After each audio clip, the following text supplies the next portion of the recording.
All right, we have a beam that is subjected to some concentrated loads, and we are asked to determine the internal forces at point C and D. So the first thing we want to do is draw the free body diagram of this beam. It should be noted that we have a roller connection at A and a pin connection at B, and is subjected to a 500-pound force, a 200-pound force, and a 300-pound force. So go ahead and pause the video and draw your free body diagram of this beam, and also solve for the reactionary forces. Alright, the results are the reactionary forces. We got a force at A of 114.29 pounds up, and at B we got a vertical force also of up of 885.71 pounds. Next we want to do is we're going to go ahead and section this beam at both C and D, because that's what we're being asked to do. And so you can do the left or right. I'm going to do the left side. So go ahead. What I want you to do is go ahead and section the beam at C and draw the left side as a free body diagram. So go ahead and pause it and go ahead and draw that free body diagram, and then when we unpause it, we'll go ahead and I'll show you the solution for that. Alright, so here we have our free body diagram. I like to use blue as all my known forces, so I put those in there, and I also put the dimensions on this beam.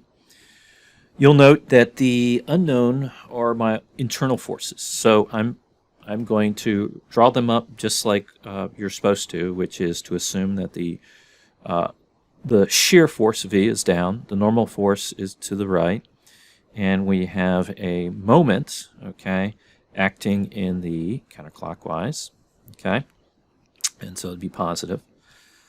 All right, so then we note that summation of forces in X leaves me with a normal force for this point at the beam as 0. We would then do a summation of forces in Y equal to 0. So we only have the positive A force, the negative 500, and we are drawing the vertical or the shear force as negative, but we results in a negative force. Okay, we just drew it in the wrong direction, so it's negative 385.71 pounds. Okay, now let's look at the force in the, or the summation of forces, or moment, sorry, at C. Okay, it's equal to 0. Again, we put in what we know. We've got a moment produced by force A with a moment arm of 10. We have also a force, our moment produced by the 500 pounds with a moment arm of 4, and then we have plus the moment there. We solve for the moment and the internal moment, and we get negative 857.1 foot-pounds. Next, what I want to do is let's go back to the original free body diagram, and now we're going to be taking the moment, or excuse me, the section at D, and because it's a lot simpler, I'm going to draw the right side. Okay, and in fact, it's much simpler. So go ahead and let's draw that, and but go ahead and pause it, draw that, and we'll look at the solution for that.